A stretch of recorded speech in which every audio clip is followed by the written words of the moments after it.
What's going on, ladies and gentlemen?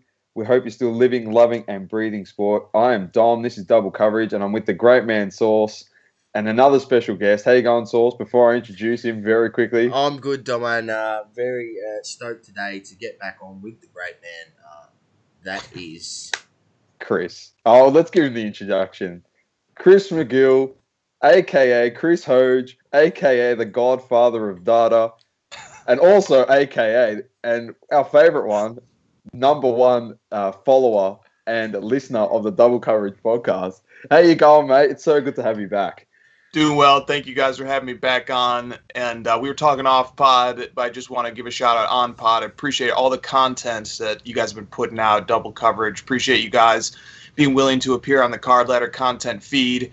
Love what you guys are doing. So Thank you kudos. so much. Thank you.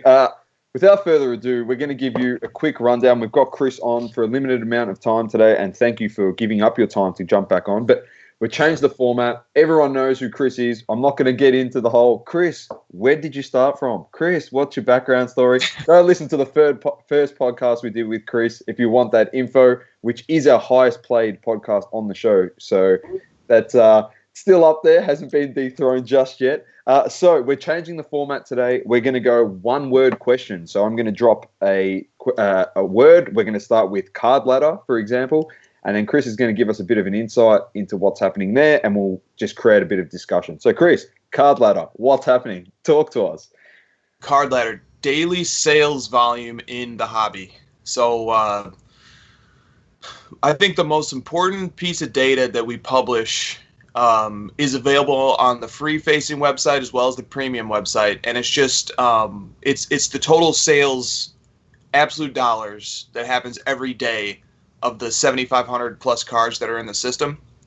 And up until yesterday, there had been a streak of 12 straight days of more than $2 million worth of sales recorded every day.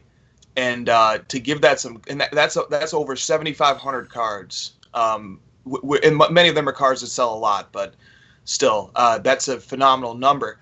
And to give it some context, if you just look at the end of last year, particularly months like October and November, that number was consistently around 500,000, maybe 750,000. So that speaks most directly to how crazy the hobby has been in 2021 so far. Yeah. The amount of money flowing into sports cards is just unbelievable. Unbelievable. It is absolutely nuts. And you came out with your app. It's been about a week and a half now, 2 weeks. So the app's out. Sauce, you've got a bit to say on the app because you did say this. It's positive things, Chris. Don't worry. No. no. All positive. Not a bad word to say, but I'm old school, Chris. So even with the great card ladder tool, and I love the 3-month version. Like that was more than enough data for me. And I would have, I've got like a whole folder on my phone just of screenshots of pricing. So, I just go back and look through there. But I said, the day that they get an app and the app is released, I'm giving them my money. So I signed up, 12 months. I'm on board. I was like, the app's here. This is what I've been waiting for. And like, I love using it. I'm yet to add anything of my collection. So that's my next bit, to sit there and add all my collection, what I've got in there. But, credit to your team out there at Card Ladder. The app works really well. Josh wasn't talking shit when he said he knew what he was doing with the app, and usability and the function is really, really top notch. So, credit to you guys. It's and that's where I was like, yep. I said it. I was like, when this app comes out and we've got it, my money is yours. And that's essentially. I was like, I've got to sign up. I'm a man of my word. And Card Ladder is the best market research tool on the market, in my opinion. Especially for the cost compared to a competitor. It is by far the best. For He's sure. not dropping the competitor's name. Oh, That's no. fine. Good man, They're not good getting man. mentioned. We're Card Ladder all the way on this podcast. Bloody oath. Well, talking about Card Ladder and obviously recent sales, let's quickly jump into Jordan sales and card sales of recent time. So these Jordan rookie cards and just any card in general is losing its marbles. So we'll connect that to vintage cards and market correction, which I don't think's been happening, to be honest. So we're finally seeing, Chris, like the vintage getting their time now, and the market has kind of corrected. It's seesawing now, not how it was in balance with modern and vintage, but insight into what you're seeing there and your thoughts on it. Just Oh yeah.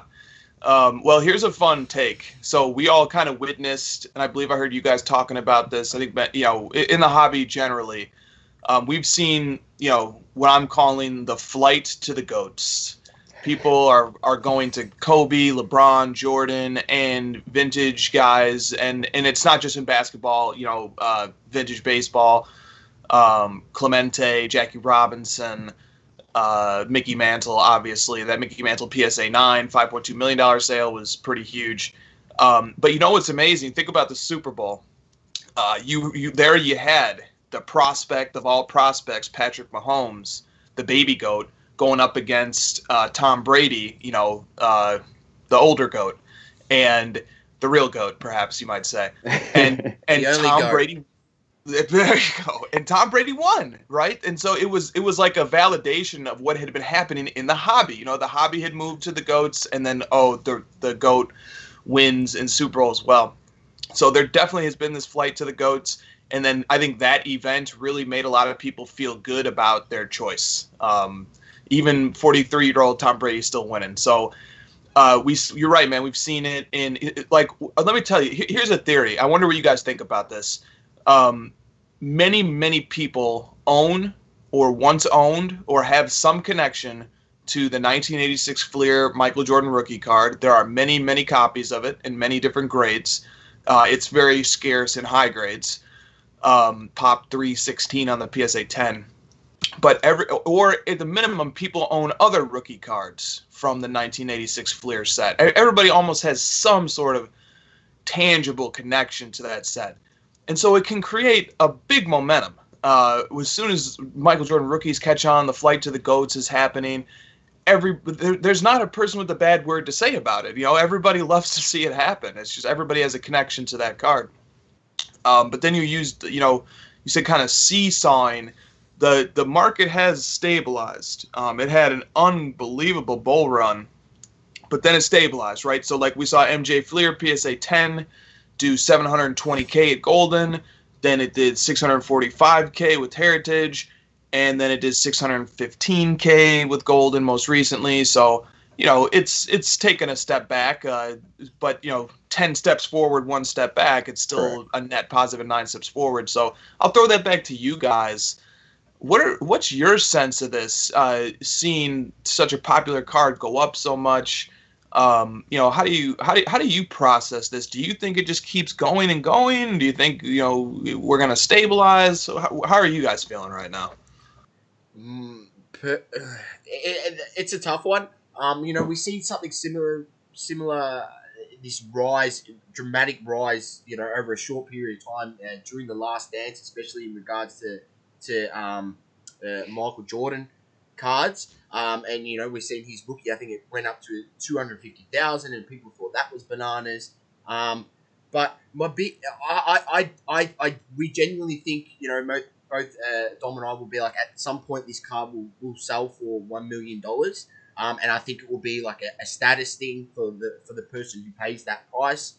They'll really want to flaunt it off to say, I bought the most, essentially the highest Michael Jordan, rookie card ever purchased, sort of thing.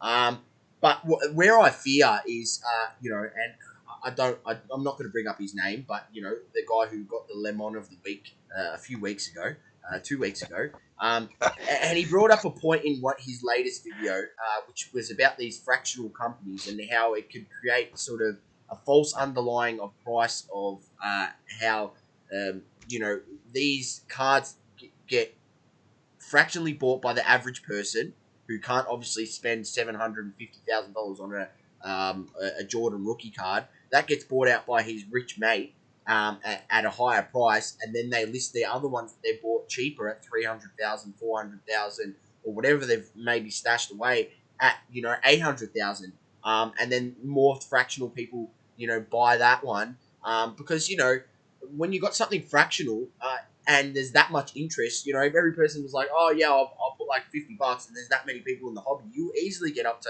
$100,000 or $800,000. It'd be very, very easy. And some people might even put a bit more than that. So, I just think that's the danger at the moment, and I'm very weary of these fractional investments on cards. I get it. I get where they're sort of trying to hit that market.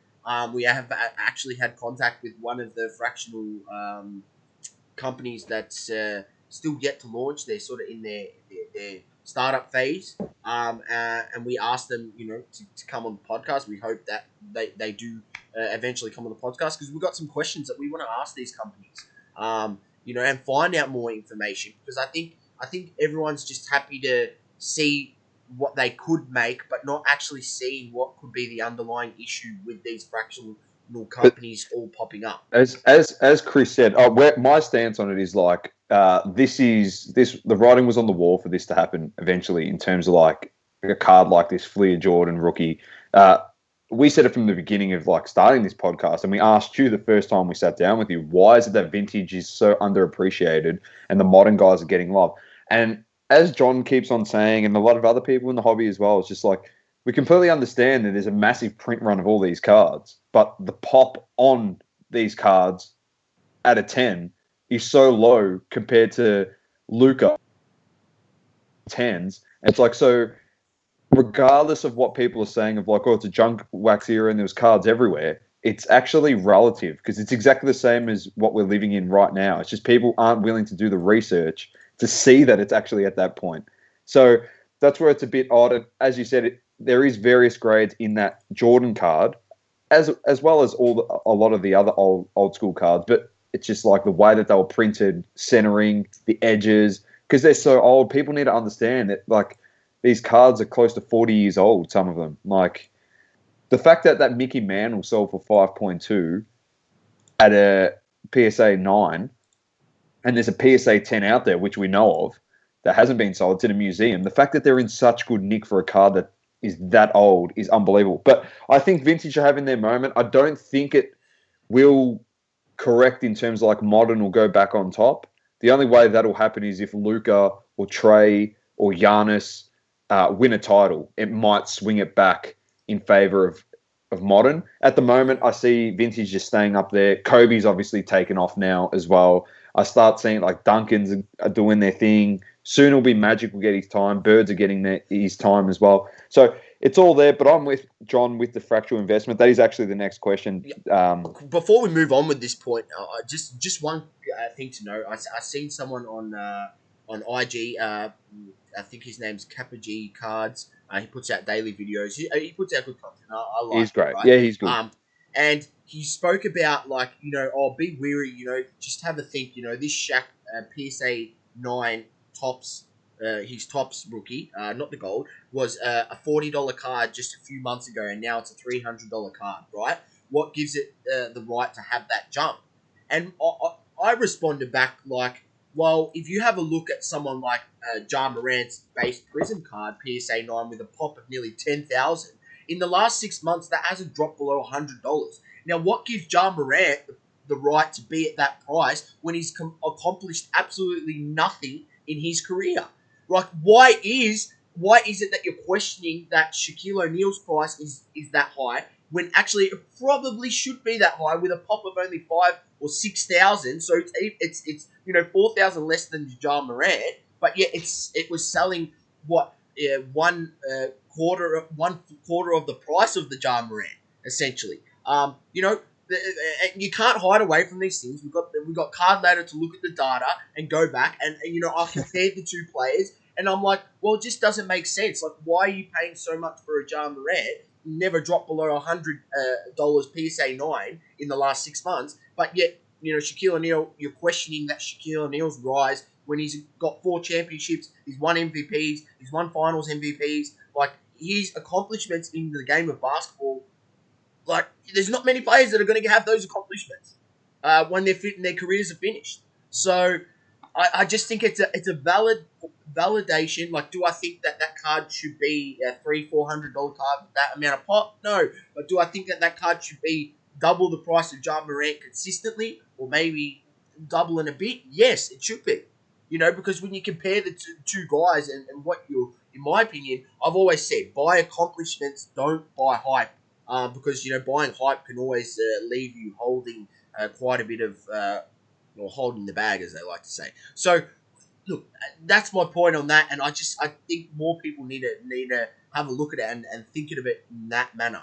I think there's going to be a point where this all settles off, and some of these goats go back down as we lead into the playoffs, as we've seen a bit of a cycle comes around in the hobby, and great, because that's when I'm hoping that these Kobe's come down a little bit, so then I can buy a few more for my PC. Amen to that. Yeah, I think you nailed it, man. The cycle is a really important part of this.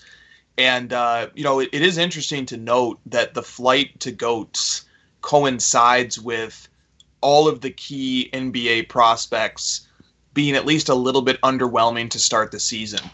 So in the case of Luka, the Mavericks, started off really weak from a win-loss perspective. If somebody is really paying attention, they know that that's because there was COVID hit, 3/5 of their starting lineup for 3 weeks. But no matter what way you slice it, the energy just wasn't there. Trae Young and the Hawks started hot, but then they also have suffered injuries to DeAndre Hunter and Bogdanovich and some of their other key players. Chris Dunn hasn't played yet. So they're, flirting with 500, a little bit below 500, I think, right now. You look at the Grizzlies. The Grizzlies are playing well, but Morant went out for an extended period, like almost a month, I think, with a sprained ankle. So a lot of the energy got lost there. You look at Zion and the Pelicans. They're well below 500 still, even though they've been heating up recently alongside the Mavericks as well. And Zion's been playing extremely well. He's top 10 in PER. He just last night he made 14 of 15 shots. He's a great player, but again, the energy just isn't there. Giannis and the Bucks, so far they're very good, but so far they are not the same regular season juggernaut that they were last year, and Giannis is not even being mentioned right now in the MVP discussion. So you could consider that a step back. So all of the key prospects just don't have energy behind them right now. There's just not a lot of energy or momentum for people to latch on to.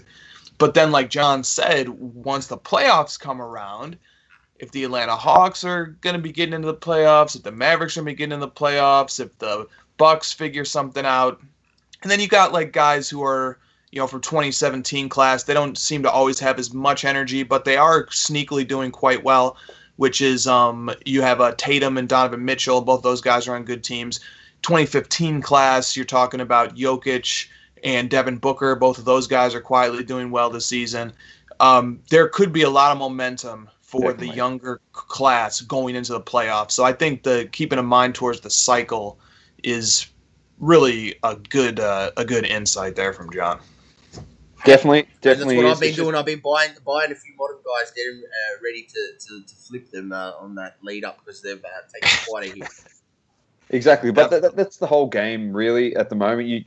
As we said last time, some people in it to flip cards, to add cards to their PC and stuff. So you just follow the trends, and you don't overprice and do anything stupid. Like, we've never done that. So yeah, it takes its course, and you see what happens. But fractal investments, we'll just touch on that again really, really quickly. Just your thoughts on that, Chris? Well, there are some serious smart people running the several of the active leading fractional ownership IPO sports card companies. In particular, Collectible is run by some serious smart people. They have a great app. They've opened up secondary trading so you can actually buy and sell shares on Tuesdays and Fridays now, which is going to produce a really interesting data set when you apply a market cap approach to figure out what some of these cards are worth based on the share prices.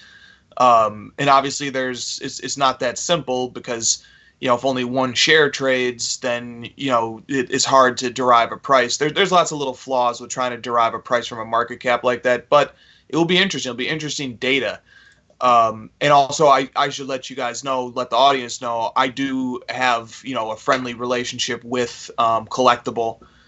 We've always talked to them since Card Ladder launched. So just so that's out there, I mean, I like them. We're friends with them. But, they're doing something exciting. There's other one, Rally with Otis. These are also run by very serious people with knowledge and an impressive expertise in this domain. And they're bringing expertise over from time spent on Wall Street and in the securities world. So it's really impressive what they're doing, and it's definitely a long game.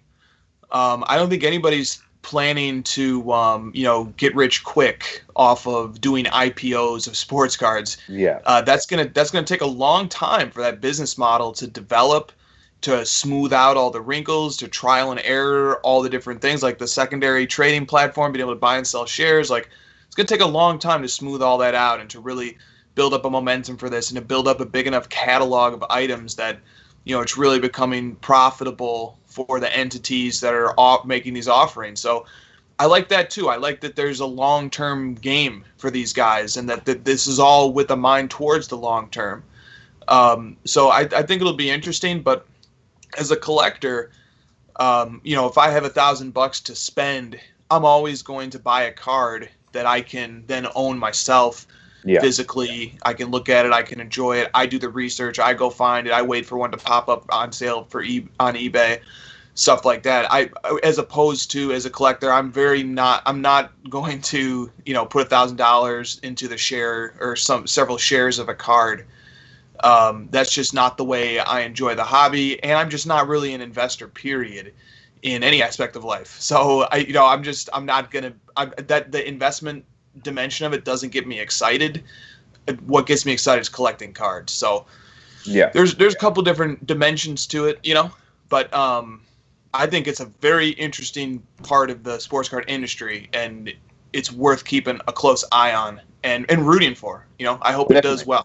Definitely. It was just a matter of time. So not is. It's a thing now, but it was a matter of time before something like this was going to pop up, and you could see the writing on the wall once again with that stuff, with the value of cards. And as John mentioned before, like, they're so out of reach for so many people. It's effectively like the way we spoke about it, John and I, off camera. It's literally like crypto. People can't afford a Bitcoin because it's 50 grand, so they buy 5 cents of a Bitcoin. They'll go out and buy a small percentage of this Fleer Jordan PSA 10. So it's there. I understand like the appeal to it. It's like, I own a bit of this, but you got to remember, as you did say as well, maybe the best thing is not to go jump on board the card that's really, really expensive, because it has dropped about 120 grand.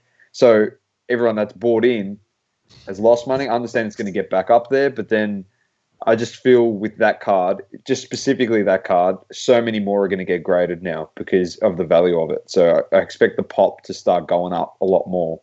Whether the 10s go up, who knows? But we'll see what happens. But it's one of those things with everything that comes out that's new in the market. Just do your research and your due diligence, and don't jump head first and go, I'm going to go start buying this. Always research and make sure it's a sure thing before you make that purchase. So, as you know, unlicensed. Nothing's a sure thing, but make sure it's a sure thing in your mind based off your research. Correct. That's exactly right. And from that, the two things, I'm going to partner this together. Top Shot, Chris. Oh, Top Shot is a polarizing subject. I've heard Josh talk about it on the crossover. Very funny. Yeah. Okay. All right. Might as well call it the red flag. So. Well, yeah. So here's the thing.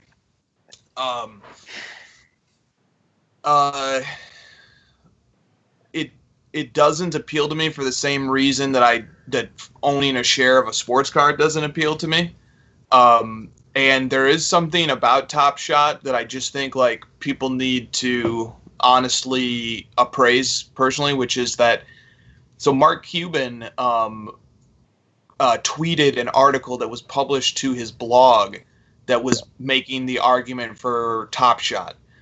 And I read it, and it was good. But the thing that was bothersome to me was that he, or the author of this blog article, they try to put down sports cards in order to pump up Top Shot, and they say, well, Top Shot, you don't have to worry about things like cards getting lost in the mail.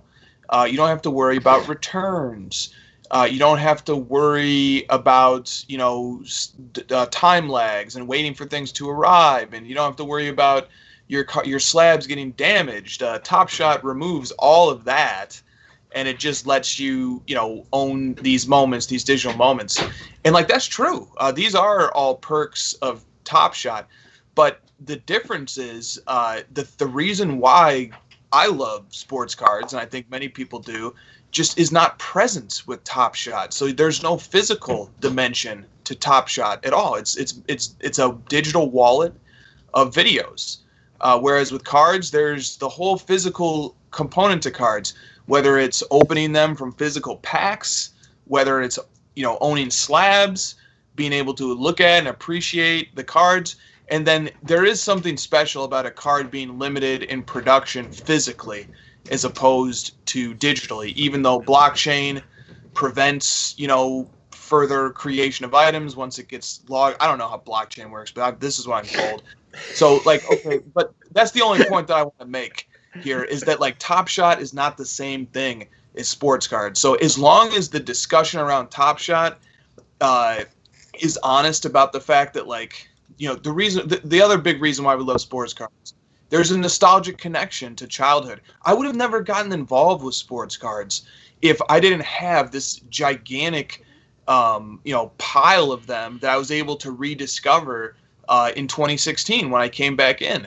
I would have never gotten involved in sports cards if it wasn't for that. It was the experiences, the connection to a simpler time, a happier time in our lives, the nostalgia, the players that we grew up watching, remembering going to hobby shops as a kid, trading cards with our friends as kids, opening packs as kids, all this stuff, psychologically speaking, it's very simple stuff, but it's extremely important that there's this channel that sports cards offer us to go back to a simpler, more pleasant time. It provides the escapism.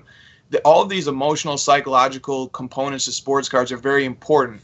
Now, Top Shot just came out a few months ago. So there is no childhood nostalgia dimension to Top Shot whatsoever. But there is nostalgia with the moments. So that's a cool part of it, right? It's a great moments in a game or something like that that can conjure up nostalgia. So, I don't want to make it a black and white thing. There is some nostalgia too, but it's just not the same. So that's my thesis, is that as long as we are able to honestly acknowledge, especially from the Top Shot side of things, that Top Shot and sports cards are two different categories of item. Correct. And that in order for Top Shot to be prosperous, it does not need, and it shouldn't try and put down sports cards or try and put fear into sports card collectors in order to come over into Top Shot, then I'm okay with it. All right, now let me just, as a final thing, let me issue some critiques or concerns I have about Top Shot. So the first one is that there is a time lag that is imposed on every user of Top Shot, preventing them from taking their money out. So if I went and I bought and I have bought a pack of Top Shot. If I went and I bought a $10 pack of Top Shot or whatever, got $30 worth of moments out of it, and then I sold those moments, and now I have $30, there's an approval process with an amorphous period of time that isn't determined that prevents me from withdrawing the money. Now, people will, obviously, one would think, get approved to take out money eventually. I've received confirmation from one person that they have been successfully able to take out money, but if you look on Twitter, if you talk to people, the overwhelming majority of people have not been able to withdraw funds yet. So that's concerning on two levels. Number one, I start to get a little bit uneasy when somebody's holding my cash. They're telling me that a transaction happened, but they won't let me access my money. That makes me uneasy. And then second, what happens to Top Shot when everybody is able to take their money out? Because right now people have to keep their money in. So if I have $30 in there, I say screw it. I'm going to keep buying more packs. I'm going to buy more moments. I'm going to keep flipping and interacting with this marketplace. But once they tell me I can take that money out, I'm going to take my $30 out, and I'm going to go buy a sports card that I want. Now, how many people is that going to be applicable to? Because there's an account on Twitter named M&T Trading who posts daily updates from Top Shot. Excuse me. And his daily updates talk about how many sellers there are, how many buyers there are on Top Shot, and what the total sales volume is. And day after day after day, the number of sellers substantially exceeds the number of buyers. So there's many more sellers right now, and the sales volume has has tapered off. And so, we can compare this to sports cards, right? That's why I think like one of the most important metrics on Card Ladder is that daily total aggregate sales. So like in sports cards, we're like, wow, we're having a great day if Card Ladder tracks $2 million plus. And sports cards, obviously, on eBay have been around for 20 plus years. Yeah. But then you go look at Top Shot, their aggregate sales volumes. So there was periods of time this month, as well as in January, when Top Shot was doing $1.5 million in daily sales. Wow. And they have, according to Conrad's Cards, who he's my source. So if these numbers are wrong, blame him. He's like this 16-year-old boy genius that I he'll be on the podcast very soon. He's coming soon. Excellent. Okay, tell him I shouted him out because that kid is sharp. And he'll give you a different perspective on Top Shot. Yeah, definitely. So he was telling me they were doing 1.5 million per day, 60,000 users, within a few months. So that the concern that raises is how much more space to grow. You have 60,000 kind of captive users right now who can't take their money out, and the total sales volume is starting to approach what sports cards does on a daily basis. Like, if the comparison is sports cards here, like, there was a Zion Williamson moment, if I'm not mistaken, that sold for the same amount that his Prism Gold BGS 9.5 gem rookie, like both of those were about $100,000. One of his, just a block that he did, number 1 of 49, sold for the same as his Prism Gold out of 10 rookie on Leland's auction house at the end of last year. I mean, to me that is dumbfounding.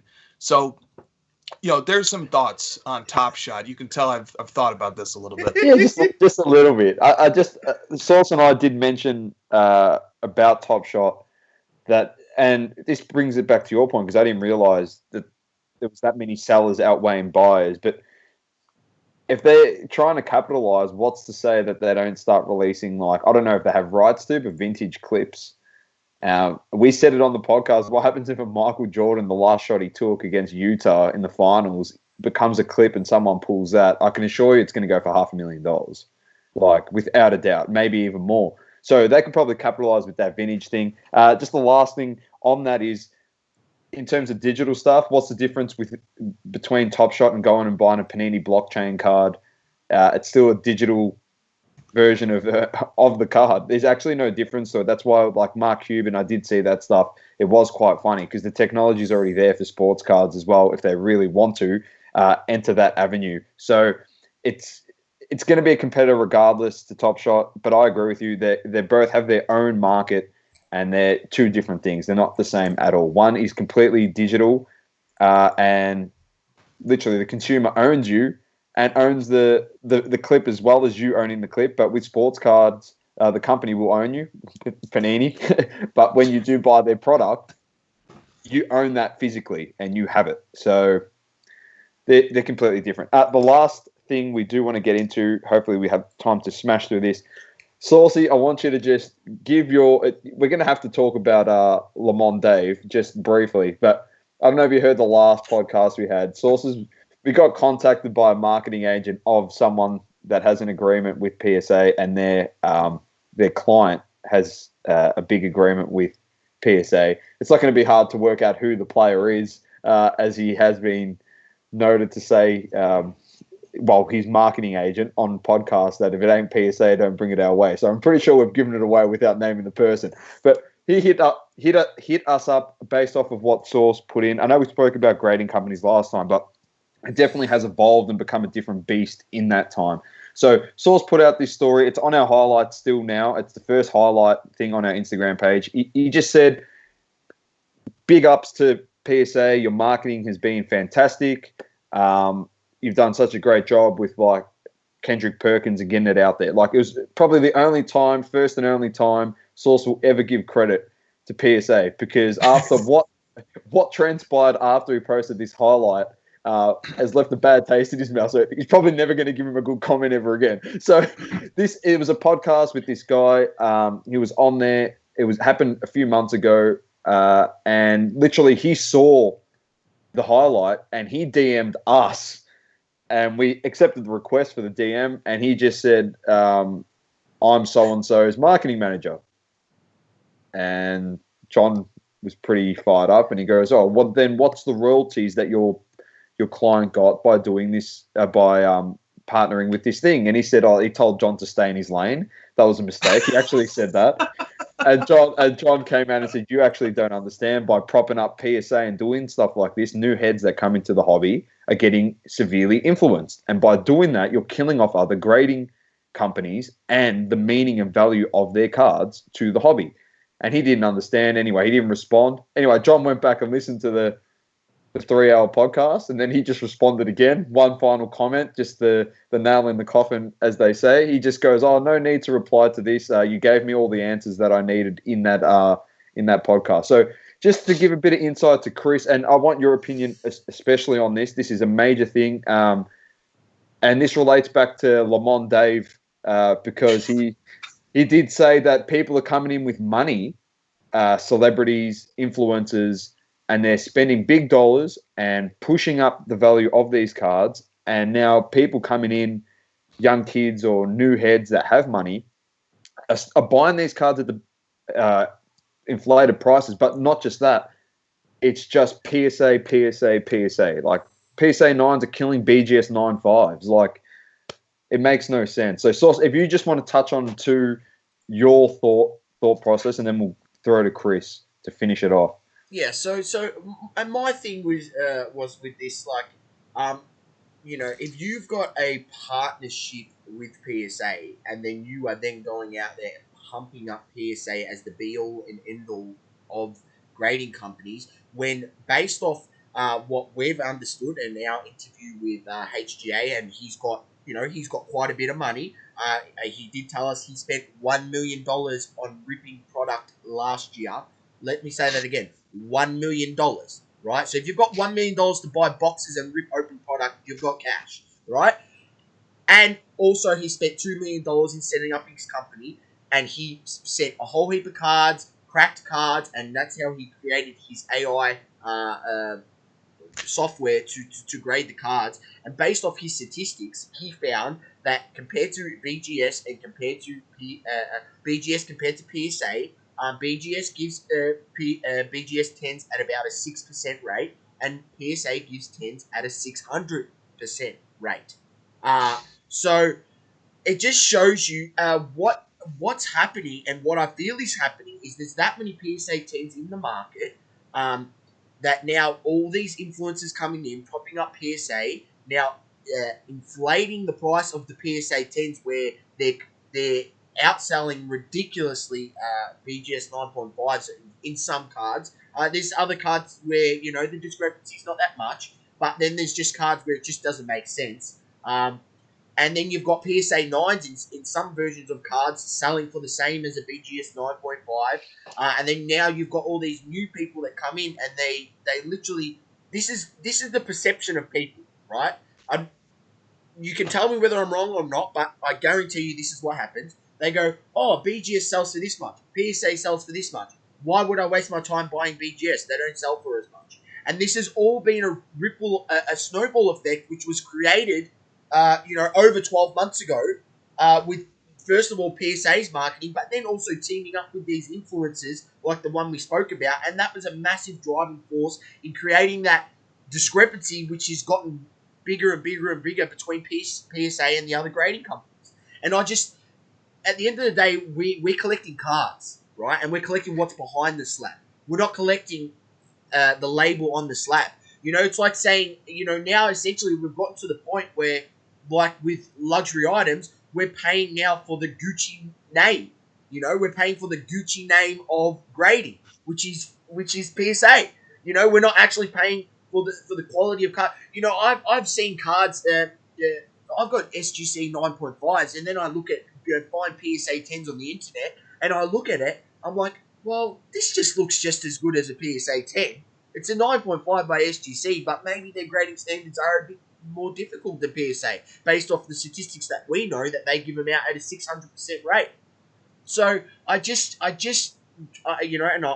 a video that I'm working on about this, and I just think that people need to understand that these PSA 10s, they're being overly inflated by these influencers to prop them up as the best, and it's just factually wrong that the influencers are telling their friends. So if I'm an influencer or someone of status and I tell my friends get into sports cards or get PSA cards because they're worth the most, that's big money coming in. So Chris, anyway, give us your thoughts on this issue. It is an issue. It's divisive. It is very divisive. I think it's the most divisive thing that's happening in the hobby at the moment in terms of grading. Yeah, that was a great rant. Great rants, and cool backstory too. That the peek behind the scenes is insightful. Yeah, it's hard to disagree with anything there. And it also disappoints me because Beckett, the man, James Beckett, Dr. James Beckett, he has a daily podcast. To me, he is on the hobby's Mount Rushmore. He is an icon. I totally admire what he did. The prestige that the Beckett name carries in our industry is, second to none to me. So I think like the prestige of that name is what's carrying BGS slabs right now, to be completely honest. Like, John pointed out that like it's not the same across all cards. It's not always the case that the PSA 10 is just dwarfing the BGS 9.5. Like, if you look at Michael Jordan inserts, for example, a lot of those guys came up in the 90s as kids, and they're 90s collectors at heart, and they love BGS, man, because like me, many, like probably you guys too, we used to get the Beckett magazine in the mail. We used to thumb through it, look at it. There's just a really strong connection to the Beckett brand. So, so there's a lot there with the Beckett brand that might not be getting its proper respect when people talk about grading companies' history. We have this thing in the hobby, like it's called in psychology, it's called the illusion of mastery, which is where, I've suffered from it for sure, where we come into the hobby, we've been in it for a month or two, and we just think we know everything there is to know. We know at PSA, and then we start making that a self-fulfilling prophecy, this company, that company, whatever the case may be. But there's actually a lot of rich history to dissect and to go through, and there's a lot to think about. And so I think like people do evolve over time. I think we might see people start to appreciate and diversify and look more at these different slabs that have strong history, strong track records. I think if you were to put different slabs in front of different people, a lot of people would like the way the BGS slab looks, especially the Gem Mint slab. It's just a great looking slab. That's my opinion on it. I think BGS has a lot to recommend it. But by the same token, I have to say to BGS, like, if this is the landscape that we're in now, where celebrities are endorsing grading companies, PSA Stamp, and you got HGA coming up and putting a lot of money into their product, and you got SGC, and they made a big push earlier last year. Like, BGS, we got to see something. Take your product to the next level. I mean, you have the most prestigious name in the hobby, adorning the top of all your slabs. Like, let's go. Let's see some energy. Let's see a push here. Let's see you guys, try and step it up too. But I do love that you guys are holding people accountable. That if there's one thing that content creators can do that they don't do enough of right now, it's holding people accountable. And not, in the hobby, sometimes, here's my little rant, sometimes we're a little too open-minded. Everything's amazing. A new thing comes in and we all just, is this the next thing? I think Top Shot is a little bit of that. But it just happens across the board. We're so optimistic people by nature. Sports fans are optimistic, collectors are optimistic, investors are optimistic, and then you just mix all that together. It's just too much optimism sometimes. We need to just relax a little bit. Like, all right, so Lameme, I had to pull up this meme while you guys were talking. Lameme James posted this thing, an HGA 9.5, and this is no knock against HGA. I wish those guys nothing but success. But an HGA 9.5 of Trae Young's Donruss rookie card sold for $230. The BGS 9.5 sold for $100, and the SGC 9.5, which is not a gem, but the SGC 9.5, which is called Mint Plus, sold for $60. All right, so in what world does it seem sustainable that HGA's 9.5 is going to be a little under 2.5 times the price of the Beckett 9.5? So to me, that's just people getting way too optimistic way too quickly. To me, it would be much healthier and much more sustainable if the HGA started at maybe half of the BGS 9.5. And then before you know it, it's 3/4 of the 9.5. And then maybe 6 months to a year has gone by. People have come to accept the HGA brand. I like the slab. I like this slab better. Oh, and now all of a sudden they're rivals and they're equal in price. That is a healthy, more sustainable growth to me. But somebody's going to come in and pay 2.5 times as much. I guess there's a novelty to the slab. You know, when new cards hit the market, they sell for much more and then they drop off. But to me, the hobby, we just get way too excited way too quickly, and then we always get burned later on as we come back to our senses. So that's my little rant. That's fair enough. No, and we appreciate what you said about us as content creators. The whole thing is like, we said this during the week on our last podcast. We just said there's content creators out there that are just going to fall in line and just accept the norm that all these people shoving down your throat for the fact that they're scared they're going to lose followers. Like John and I would rather just give you value to people in the hobby than piss in your pocket and say, oh, no, you should go with PSA. No, that's the right way to do it. If, as we keep saying, if you can't see the discrepancy between PSA and what they're doing to all the other grading companies, and I know BGS had fake slabs and all this stuff, and then what we've seen, and everyone's like, we're not going to go with BGS because they're fake slabs, and then what do you know? Over the last couple of months, we found that CGC slabs are easy to open with one finger. BGS have fake slabs. There's PSA now that have fake slabs. So when PSA got found to have fake slabs, why didn't they get butchered? Because they got the market share and they've influenced everyone. So they have the power. And we're being honest when we tell people in the hobby, their grading services are mediocre. Not for the fact of like, well, you might say, but you don't know what happens behind the scenes. Okay, we'll take it on face value of the card. There's no 9.5 and there's no subgrades, which every other grading company, SGC, BGS, and HGA have. No, SGC not SGC, sorry. They got the Gem Mint and but at least they have a 9.5. But HGA and BGS have the subgrades. So automatically, like...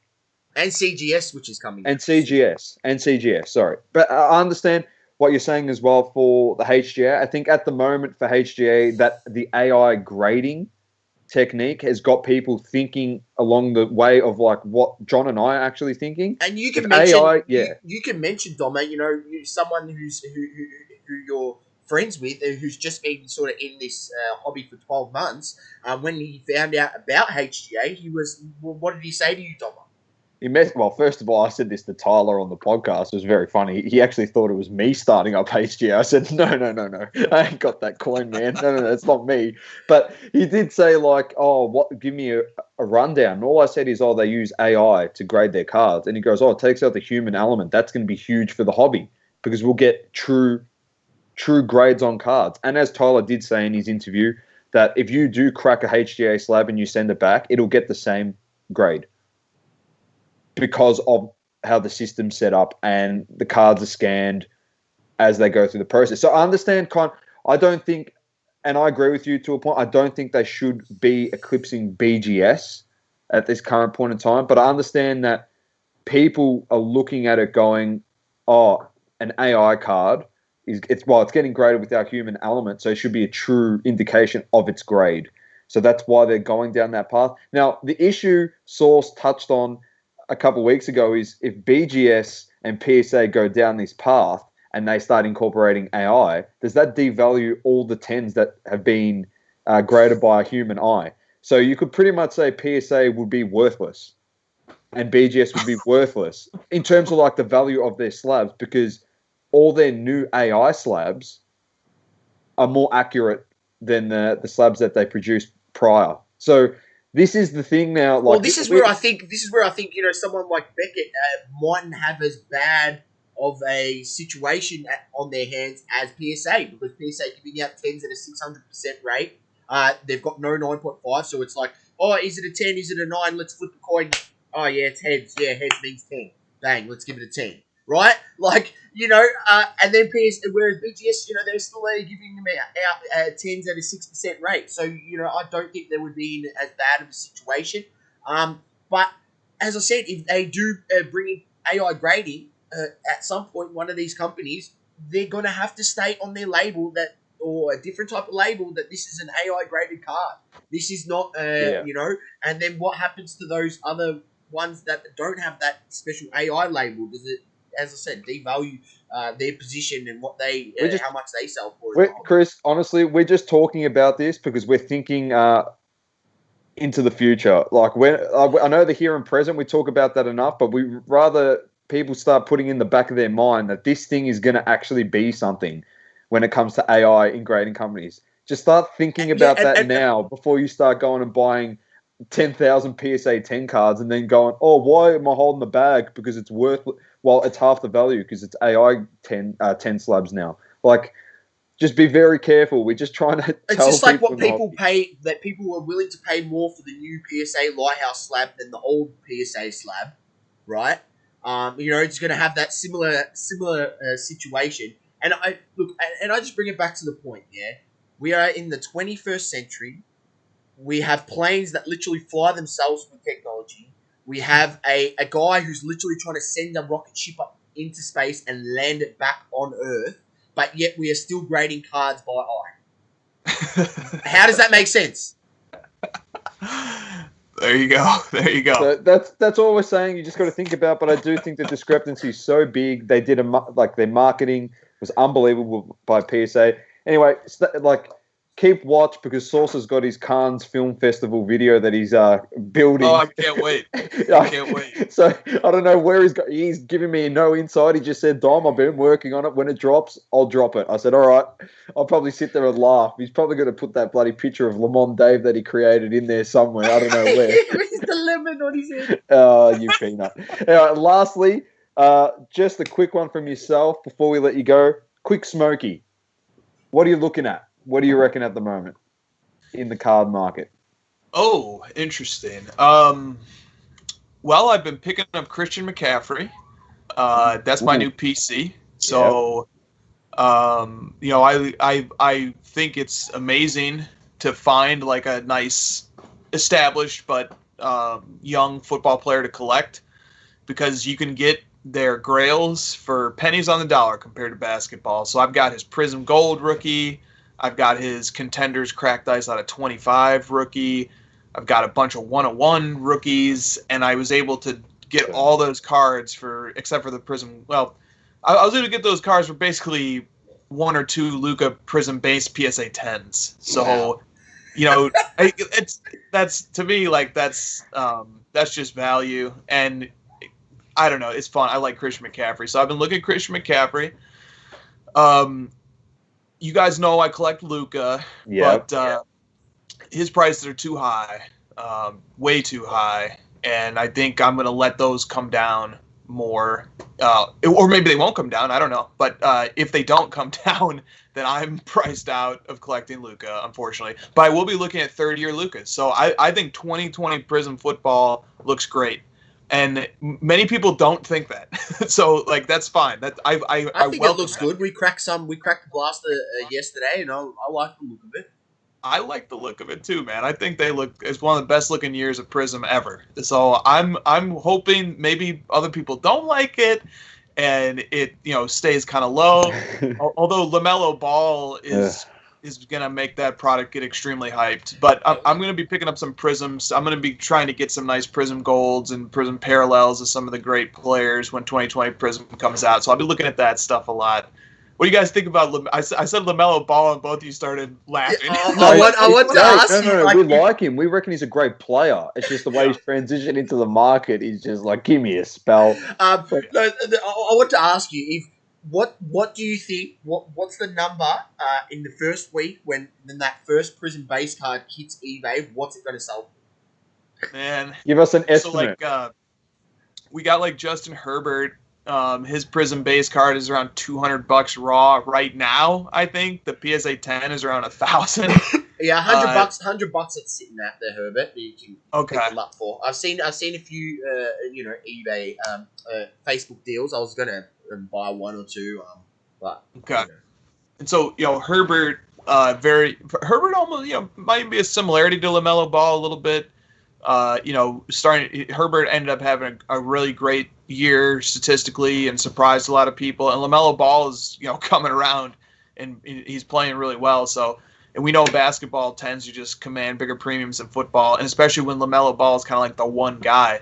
So would it shock me if his raw Prism cards, when they first hit eBay, like the base goes for $500 and then it drops down to 400, 300, 200, settles somewhere around 200 to 300? Like, wouldn't surprise me.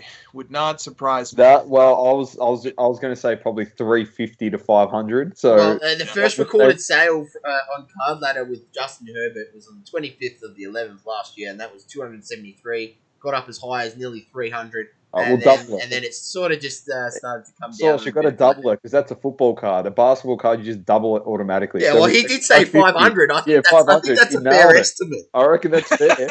Which is crazy. We're laughing about. We knew someone that actually put one up on auctions, and he didn't overcharge anyone because people decided to bid it up to about $180 or $170. I think he got 165 Australian dollars. Yeah, for a hoops base card. And then Sauce and I were speaking because during the week, I'm not sure if you saw it, but Cherry Collectibles pulled an artist proof one of that LaMelo, and John and I looked at each other and said, "Well, I think that'll just break some records for LaMelo ball cards if the bloke wants to go sell it." So I'd be sending that on the fastest service you can. Get that graded and just chuck that up on auction straight away. Just put it up at auction, and you don't know what. Like, there's no other releases out. Nothing. The hype, just like here's your chance to capitalize on LaMelo. Like, you may never get the same price you could get in this next 3 weeks on those hoops cards that you'll ever get in the history of the whole product again. So 100% agreed. And the card looked slick. I thought I saw the post. I thought the card looked great. Get that thing thrown into a gem mint slab, send it to HGA, maybe have the computer grade it. That would be some good promo for HGA if that card got put into an HGA slab and then got run through one of the big auction houses on eBay and did a big number. That would be pretty neat. That's true. I did see something actually about HGA. Their 1,500 spots were snapped up in 60 seconds this week. So it was just done and dusted very quickly. And so it's looking good for them. All reports out of there has been killing it, Doma. People saying their 30-day orders, getting them back in 18 days, 20 days. So, their customer service, which is what Kyler preached about, is on point for anyone out there. They're really, really fine. And, there has been some mistakes. They did mislabel a card. But we've had people say, when PSA's mislabeled a card, they get an email back saying, we'll respond back to you in 5 days or so. HJ, on the other hand, actually paid for expedited service overnight to and from, and got that labelled and refunded the person their whole order of submission for stuffing up the whole one card. So, they really take customer service seriously. So I think it's something that's being needed in the hobby. We need someone that cares about the customer on the grading side of things. Because I just feel with all the amount of cards that the other grading companies have and the market share that they have, they've sort of waned away from some of their customer service, which is, it's been disappointing. How does this 1,500 spots work? So they only sell like a certain number of grading spots every week? Yeah, so they'll open it up. So I think an email gets sent out that they're opening up their submissions, and then people go and fill in the form, and it's first in, best dressed. So essentially what you do is you create the account, you fill in your form prior to the to it opening, because if you have to fill it in while it's opening, you will 100% miss out. You can sort of save it in there and save it and keep it in your account saved. And then when they're going to open, be ready to get in there. And very similar to like when you're trying to get some hyped sneakers, just fill out your details quickly, chuck it in, and bang, submit away. So that's how they do it. Yeah, so We'll see. That's interesting. I like that a lot. We'll see what happens with that. But that's pretty much it from us, Chris. Once again, thank you so much for joining us. We really appreciate you giving up your time and joining us here. It's going to be good. They're going to see Chris in the Card Ladder feed when this podcast let's go. Let's go. You're in your own feed. All right.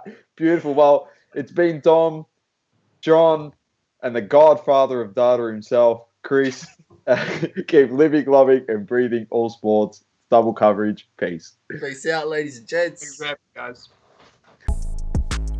Thank you for tuning in. Please don't forget to leave a review on the Apple Podcasting app.